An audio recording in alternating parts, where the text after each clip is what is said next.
സനാതന ധർമ്മശാസ്ത്രം സാധാരണക്കാരിലേക്ക് എത്തിക്കുക എന്ന ഉദ്ദേശത്തോടുകൂടി കണ്ണൂർ ആസ്ഥാനമായി പ്രവർത്തിക്കുന്ന മഹാവിദ്യ താന്ത്രിക് ഫൗണ്ടേഷൻ തന്ത്രശാസ്ത്ര വിചാരസത്രം ഒരുക്കി. കണ്ണൂർ സാധു കല്യാണ മണ്ഡപത്തിൽ നടന്ന ചടങ്ങ് സ്വാമി അമൃതകൃപാനന്ദപുരി ഉദ്ഘാടനം ചെയ്തു.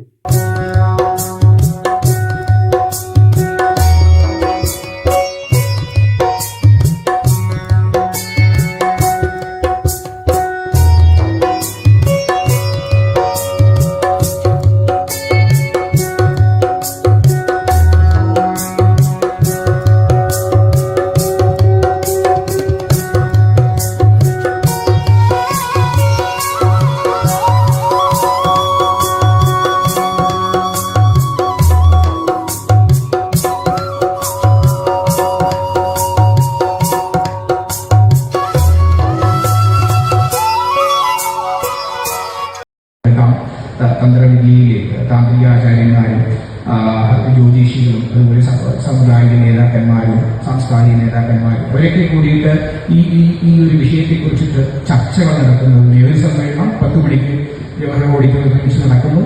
അതുപോലെ വൈകിട്ട് 4 മണിക്ക് കണ്ണൂർ ജവഹർ കണ്ണൂർ സ്റ്റേഡിയം കോർണറിൽ പൊതുസമ്മേളനം എല്ലാ ജനങ്ങൾക്കും പങ്കെടുക്കാവുന്ന രീതിയിൽ നമ്മുടെ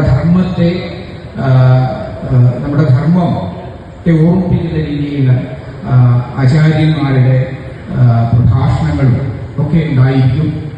എല്ലാവരും തന്നെ ആ ഒരു ധർമ്മസന്ദേശ യാത്ര വിജയിപ്പിക്കുന്നതിൽ തന്ത്രശാസ്ത്രവും ക്ഷേത്രാരാധന തത്വവും കപാലിക ശൈവ സമ്പ്രദായത്തിന്റെ പ്രാധാന്യവും ആചാരവും ആഭിചാരവും ജീവിതത്തിൽ എത്രമാത്രം സ്വാധീനിക്കുന്നു തുടങ്ങിയ വിഷയങ്ങളാണ് ഏകദിന വിചാരസത്രത്തിൽ ഉൾപ്പെടുത്തിയത്.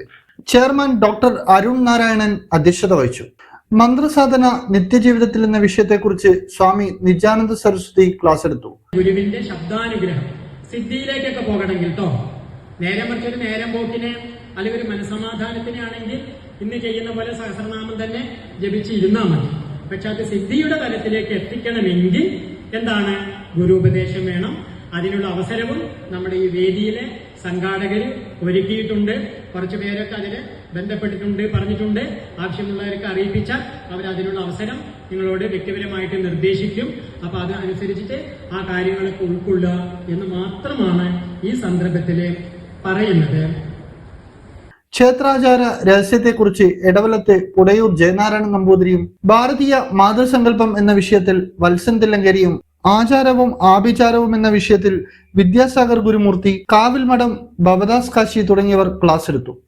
കണ്ണൂരിലേക്ക് വരുന്ന ആ പാത ഉപേക്ഷിച്ച് ഇതല്ലാണ്ട് മറ്റേ വഴിക്ക് പോയാൽ എത്താൻ സാധ്യതയുണ്ട്, നമുക്കങ്ങനെ പോയി നോക്കാം എന്ന് പറഞ്ഞ് നമ്മൾ വേറെ ഏതെങ്കിലും വഴിക്ക് കയറിയാൽ എവിടെയൊക്കെയോ കറങ്ങി തിരിഞ്ഞ് അവസാനം നമ്മൾ വഴി തെറ്റി വേറെ ഏതെങ്കിലും ഭാഗത്തേക്ക് പോയാൽ ഈ വഴി അല്ലെങ്കിൽ വഴി പറഞ്ഞു തന്നവരെ കുറ്റം പറയരുത്. കാരണം നിങ്ങൾ തെറ്റായ വഴിയിലേക്കൂടെ നിങ്ങൾ സ്വയം പോയത് കൊണ്ടാണ് അത് സംഭവിച്ചത്. ശാസ്ത്രം പറയുന്നത് ആചാര്യന്മാരാൽ ശാസനം ചെയ്യപ്പെട്ടത് ഇങ്ങനെ ചെയ്യൂ എന്ന് വളരെ കൃത്യമായി നിർവചിച്ചു വെച്ചിട്ടുള്ളതാണ്. സാഹിത്യം എന്ന് പറയുന്നത് മാനത്ത് നിന്ന് കുട്ടിവിടുന്നതോ ഭൂമിയിൽ നിന്ന് മുളച്ചു വരുന്നതോ അത് സാമൂഹ്യ ജീവിതത്തിന്റെ ഒരു പരിച്ഛേദമാണ്. സമൂഹം അനുഷ്ഠിക്കുന്ന ആചരിക്കുന്ന കാര്യങ്ങളുടെ ഒരാവിഷ്കാരം തന്നെയാണ് സാഹിത്യമായി വരുന്നത്.